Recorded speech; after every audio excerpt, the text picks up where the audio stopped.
Welcome, guys, to Pro League here live at the Nexon Arena. It is Tuesday, and we are about to jump into another great match. Once again, it's going to be CJ Entis versus SBENU to start the day. My name is Valdez. Joining me today is Wolf. How are you doing, man? I'm feeling good. I'm glad to be back here at Pro League today. And SBENU definitely making some waves in esports in recent times, just like our pick there to the bottom right. Oh, man. And CJ Entis once considered to be the team that was the top dog, the best team in the league.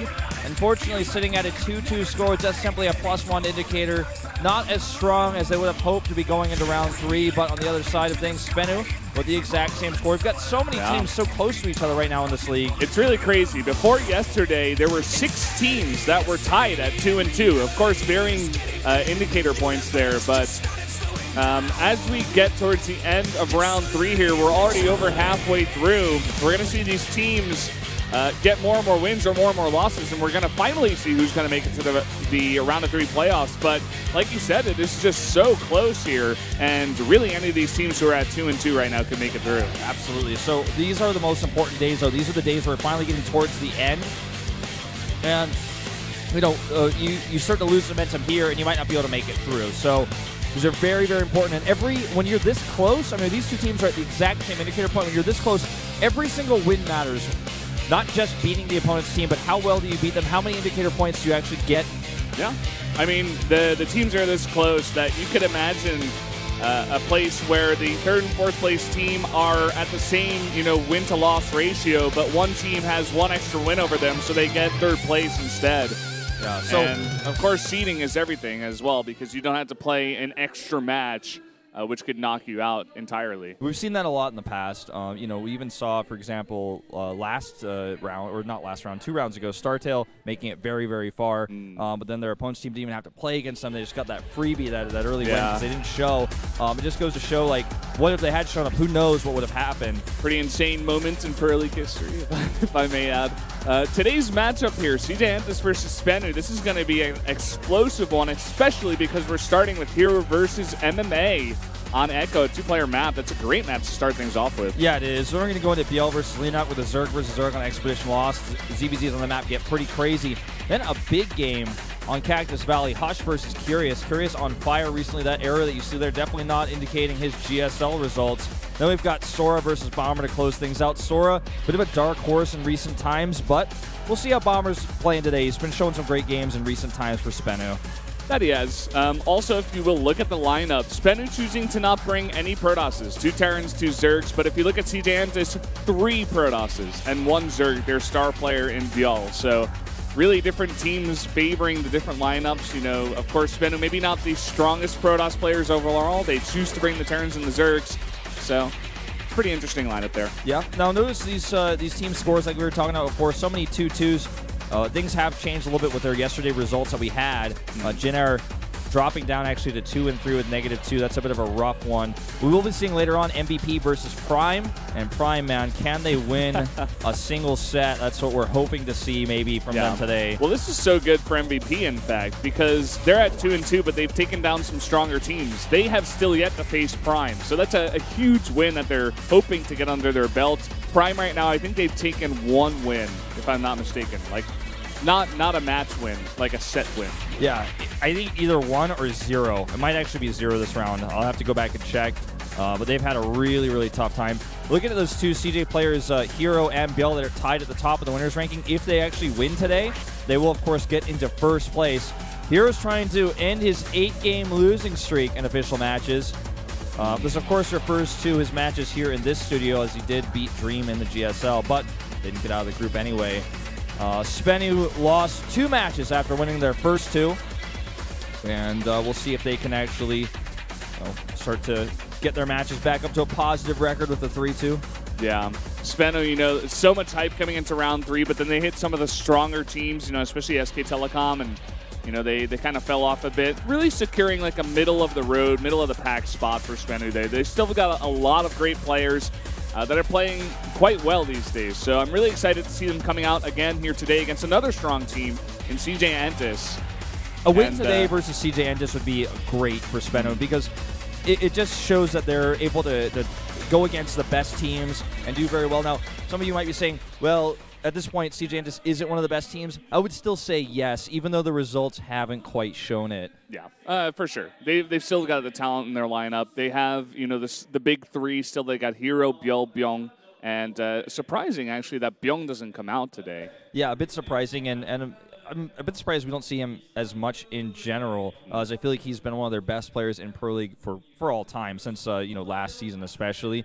Yeah, so. he might have a big match coming up in one of the individual leagues. I didn't take a close enough look at that, actually. I'm pretty curious about that. Maybe I'll look that up in the break. Yeah, or maybe he's having a bit of a tough time in the house, because sometimes we see players go through a bit of a rough period off camera, where they're even having family problems, perhaps, even if you want to go that deep, or just having problems on the ladder. They're not doing well in in-house ranking. For those of you guys who don't know, pretty much every pro gaming team in Korea, and that includes like Starcraft 2, League of Legends, et cetera, all have in-house rankings. They usually do this about once every 2 weeks to once every month, the big ones, and it kind of decides where everybody's at in the team, so that way you can prove, almost factually to a certain extent, these are the players we should be sending out, these are the players we should be using, these are the players we want to bench maybe for a while, and this oftentimes determines even little things like who washes the dishes in the house, no joke. So something to keep in mind. It's pretty crazy, but kind of cool as well, Heard something there. Oh, look at this. Still Team Salmon. Team Salmon on top, man. 66.1%. We're all tied together. All three of us, rather, went even. Yesterday we went 5-1. The Koreans went 4-2. Yeah. So they continue to dip down as we rise to the stars. Now, after today, if we hit, if we're getting closer to 70%, it'd be crazy if the three of us have 70%. Oh, yeah, man. Well, I just feel like the Korean commentators, they are so perfect and they never make mistakes. Yeah, they're great. I love those guys, especially Kanata. Really smart. But prediction-wise, I don't know. It's not looking good this round. I think for round 2, Daehyun actually won. So we can't take everything away from them. Maybe it's not going their way quite this well for round 3, but we've really picked it up. We're doing well. It's kind of cool to see. We've talked a bit before about how hard it is actually to get a very high win percentage. In these best-of-1 Pro League series, we have upsets every single day. I don't remember a single day where we haven't had an upset. You know what's kind of crazy is the three of us have the exact same ratio as well. Yeah. And there are a few days where the three of us actually have the same predictions. It happens every now and then. But usually we don't actually have the same predictions. So it's kind of funny that the three of us actually end up with the exact same percentage despite making so many different choices. I mean, even yesterday, you two guys went for Sue over Rogue. I went for Rogue. I lost that one, but then I went for Innovation, whereas you two went for Cure. So we kind of went even there. And, it's pretty cool. I actually love the fact that we got these predictions in. Yeah, for Pro League. And especially the accuracy rate as well is pretty cool. Oh, yeah. So just taking a look at this, I don't know what it is for SBENU that they're actually celebrating, but that's a really cool picture. And maybe they're just celebrating being awesome because they pretty much because are. They are. Yeah, there you go. Here's herO. As our viewpoint said, they are, he is on like a 8-game losing streak. I actually didn't know it was that bad, but still 6-0 versus Terran in Pro League and looking as strong as ever. Here in Pro League, at least. No games against MMA. Not a single one. Ever. But the thing is, herO rose to power in a time when MMA was in Europe, right? So he's finally back in Korea at top form again. I mean, MMA is still looking really good despite the fact that most Koreans who've traveled overseas did well, there. But, when they came back to Korea, they had some problems. MC is like a really unique example because when he came back to Korea, he did really well, but has since kind of fallen off and looked a bit weaker. But MMA 2-1, a great Pro League record so far. Yeah. And looking fantastic in the TVT matchup, mind you. Yeah, I mean, it's funny because you mentioned earlier, they haven't played against each other, but MMA hasn't even played against a single Protoss ever in Pro League, and herO's biggest success comes from Pro League. Yeah, it's pretty cool. These guys seem to be friendly, regardless of them not facing off against each other, including unofficial. But MMA even saying a joke, he's like, oh, we're going to show herO first. We got to go in order of handsomeness first. So he was saying that herO was looking pretty good. And then we go on to MMA, of course. I think we're about to get this game started, Wolf. The map is going to be Echo for game number 1 between these two titans. It's going to be herO versus MMA, and let's jump into that game right now.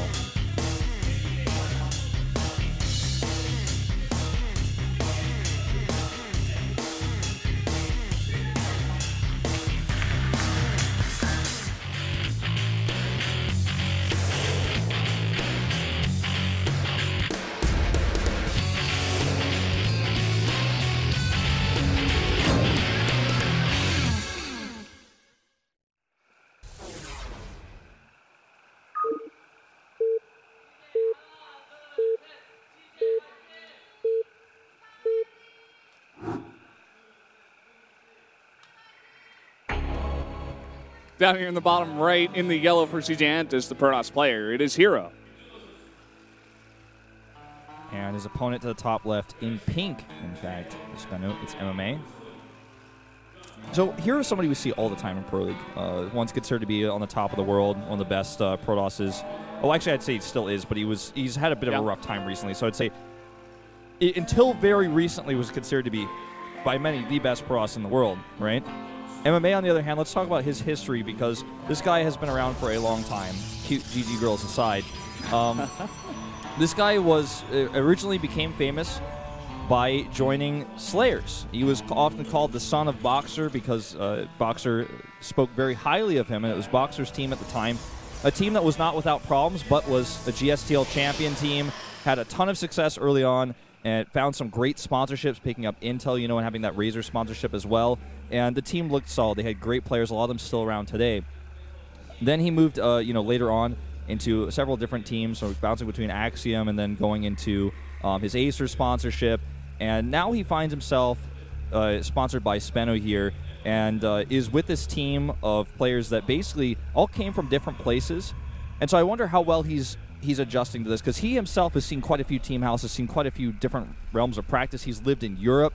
So, I mean, this guy knows he knows how to adapt to a new situation. This guy is totally fine, man. He came out here in his first match, and he looked so stellar in the TVT. Forget exactly who he bopped, but it was a bop. And he looks totally comfortable. Like, you really can't take anything away from this guy. He's a true veteran at this point. He knows how to play on any different playing field with any team, and he's shown it to us time and time again. He's got a ton of fans.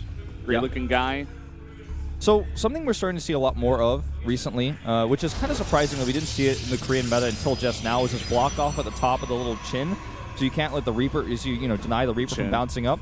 Whatever you want to call it, the chin, the lip, the bump, the double jump point. The cliff? The cliff. Yeah, that's probably what most people call it, the secondary cliff. But it's funny that he commits so much to that because it's going to, of course, put his buildings in a bit of an awkward spot, slow down his building a little bit because he has to send the unit a little bit further away to build that. But because he goes totally blind here and doesn't scout at all, he actually isn't against a Reaper. In fact, he's against a CC first. He's just going to go ahead and plant his Nexus, checks and sees that there's no eBay block going down, so he can cancel that Zealot. And we're going to see the Mothership Core come down here as well. Sends the Probe back here, and is just going to see that SCV. I wonder if he's just simply not going to scout at all. He may choose not to. herO, he does time and time again go for that Mothership Core scout. Wouldn't be surprised to see it now. Also seeing that SCV come out for a scout, he may be saying, oh, you didn't go Reaper.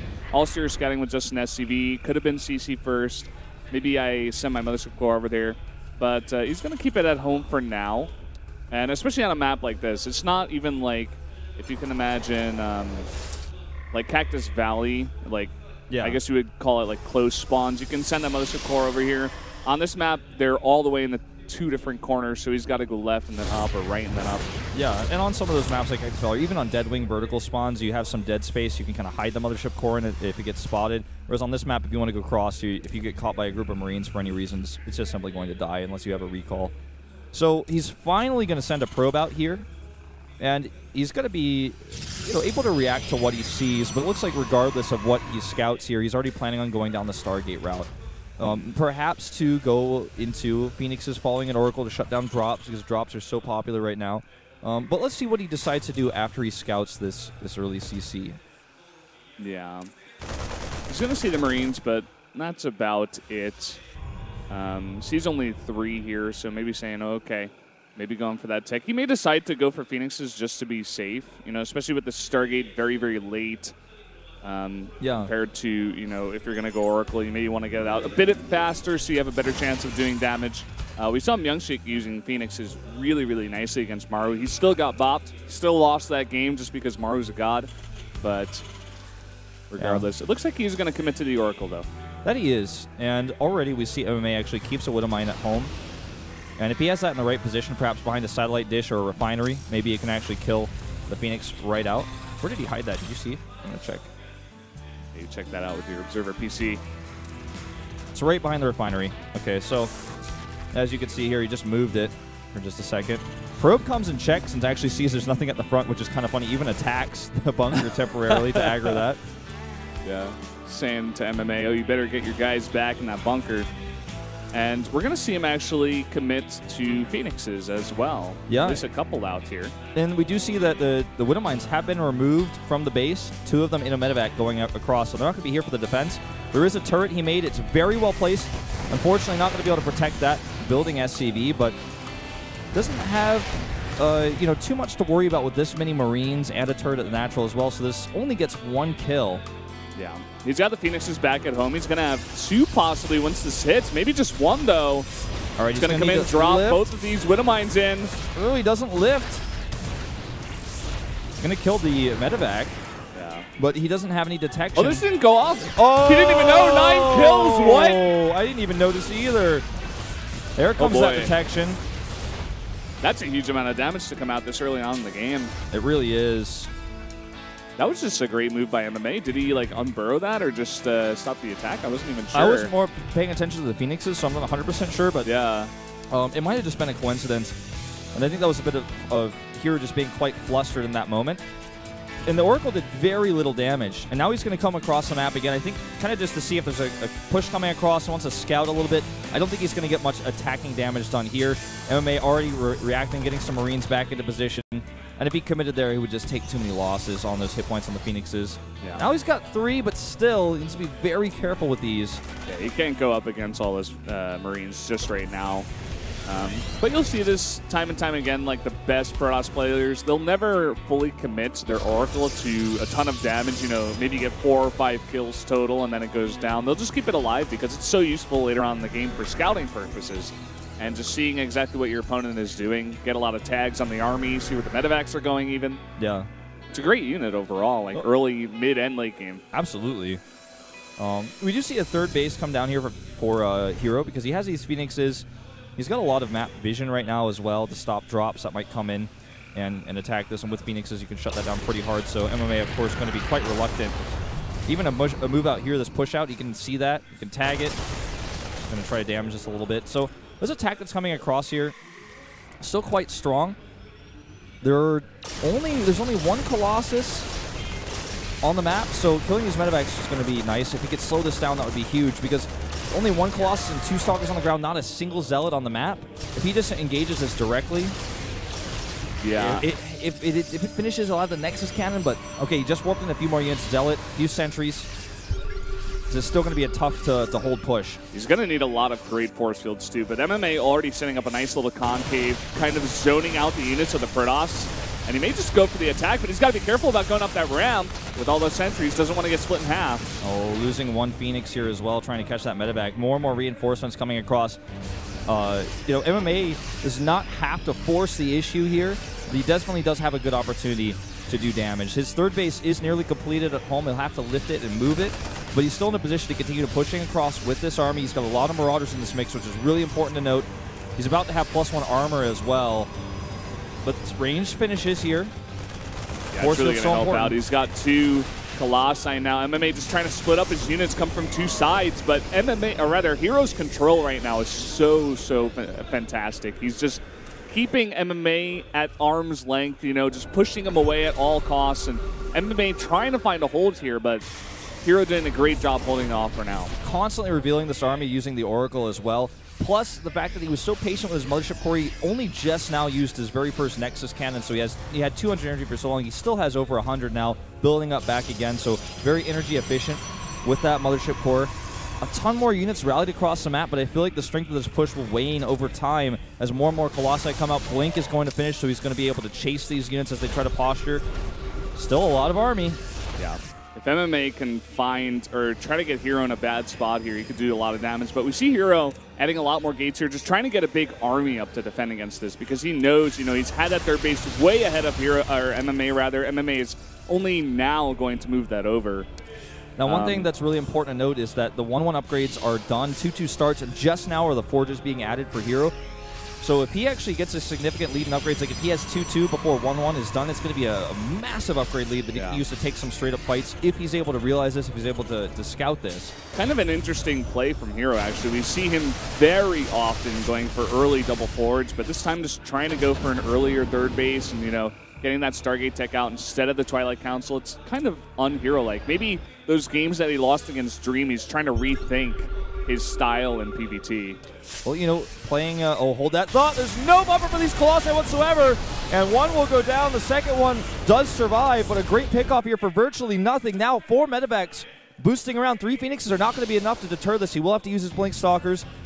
MMA decides not to commit, though, knowing that there could be Stalkers on the other side. As soon as he sees those Phoenixes running by, might be a bit too overzealous. 3 Phoenixes may have been able to burst down 1 medevac, and maybe he gets 3 down there, but like you said, not knowing what's on the other side is kind of scary. Maybe would have liked to see a scan come in or maybe go to the other side, but regardless, not really going to find that drop here. We're seeing herO add a ton more gates and finally get the charge. All the upgrades that he was missing a little bit earlier on, he's finally going for that. Yeah, even getting Warp Prism speed here, interestingly enough. So we'll see how that comes into play here as the game progresses. He already is adding a Warp Prism as well on a Dark Shrine. So it looks like we're going to be seeing some heavy DT harass, which we have seen a lot of success in the past late game in this matchup.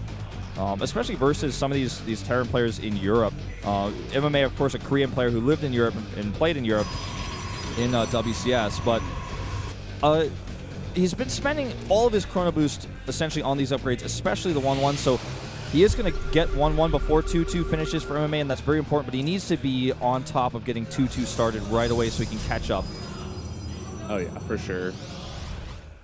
We're seeing finally that harass come into play here. A bunch of Zealots being warped into this Warp Prism. Should be able to cancel that 4th base from coming down. Oh.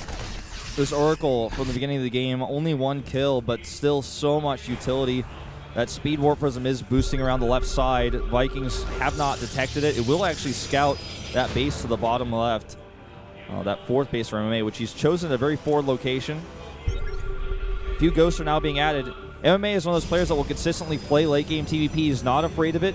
He knows exactly what he's doing, and he is very, very good with EMPs as well as snipe. So this is a different kind of style that we don't usually see in Korea in TVP, because usually Terrans just pull the boys and try to hit a timing attack after their additional harassment after the Widowmine drops. But we're going to see MMA just try to go straight up here. I mean, we're talking like a ton of ghosts. Ooh. MMA is a different kind of player. I'm glad you point that out. But at the moment, having a bit of trouble with this harass. Right now, you see the main base is totally cleared out. That 4th base in the bad spot. Look at this, big blink forward. herO's taking great trades in the middle of the map as MMA scrambles to hold off the harass. Yeah, look at this herO. He's kind of realizing MMA's panic. CC will go down here without a castle, in fact. And, you know, this is not the end of the world, simply because MMA has a ton of minerals at this point. But this is one of those small things where you can see he's clearly not making the best choices. He's not on top of everything. Yeah, and look at this. 4 DTs. He cleared the missile turret. And now MMA, he's getting a bit flustered. He wants to take the attack, but herO just easily backs off. He time warps. He's like, no, I'm not fighting you. Look at this. Force fields go down as well. You're exactly right. We may see his Mothership Core fall. Barely does not, as these Marines squeeze through that one gap. He's going to lose all the base of MMA right now. Yeah, he's going to lose all of his infrastructure here, Valdez. Right in the production. And taking great trades against all these SCVs and the units. herO has to be very careful, though, about sniping out those Vikings. There's 11 of them right now. Oh, and this is a great spot for MMA. Yeah, it certainly is. The Vikings need to get their shots up here. Archons still have all their shields, but the rest of the Protoss army does not. He just doesn't have enough bio here, though. With this huge warping, I don't think he's going to have enough. The Marauders do burst down these Colossi, but here come DTs and Zealots. Let's see if he's got any scans left over from that harass earlier. Doesn't look like it. Doesn't look like it. At the same time, he takes out all the AoE, but look at the base still of MMA. He never fully cleaned this up. It's still doing damage. MMA has just not been able to deal with the harass in his main base, and they're just killing him right now. He lost his orbital in the main. GG. herO does it. A close game, a solid game, but just the lack of defense, and also that speed warp prism that just went, that changed the game. That was the one that killed the 4th base and killed the main and forced MMA into this awkward fight where even though he had great EMPs, he didn't have that parade push of reinforcements because his infrastructure was in tatters. It was totally wiped off the map. And I love the fact that herO brings it in like much later on in the game than you would normally see out of herO. He just changed up the timing a bit. Maybe MMA in his head, he kind of got comfortable and he was saying, oh, okay, I don't really have to worry about the harass. And then all of a sudden, there's 12 Zealots and 4 DTs in your main and you're like, well, what do I do? My reinforcements coming out of the racks are not going to be able to deal with this. Do I pull my whole army back? And then when he does that, herO snipes out like 5 Vikings in the middle of the map. When you're in a position like herO was in as well, where you chased MMA's army from the initial harass, we're talking like just 4 Zealots or whatever, he moves his army back, you move blink forward, kill some medevacs, kill some Marines, and you've chased MMA's army all the way back. MMA was even on his way back anyways. And then when you do that big warp into Zealots, you don't need those to defend right away because you have so much space to work with while MMA has to chase you. It's not like MMA is on top of your base and you're like, oh god, I might lose my third because I just warped in all the Zealots to harass. He knew that he was in a position where he could warp the Zealots into attack, and then by the time the MMA got to his base, he would have that extra defensive warp that he could use. Really, really smart assessment of the situation there by herO. Good pressure, very patient play, not greedy at all. We've seen him fall to Terrans in the past with some of this greed. Very late forges, and then spent all of his Chrono Boost once he had 3 next side to catch up in upgrades. Yeah. MMA looking a bit defeated. You know, he's been doing very well here in Pro League ever since his debut in Pro League, but going up against herO, the guy who's currently tied for first place for most wins, I don't think he should feel too bad about taking that loss. herO played that game so well. I'm really impressed. Yeah, so am I. That was really well done, especially considering the rocky start. The Oracle didn't do too much damage. He also had that unfortunate probe shot that killed like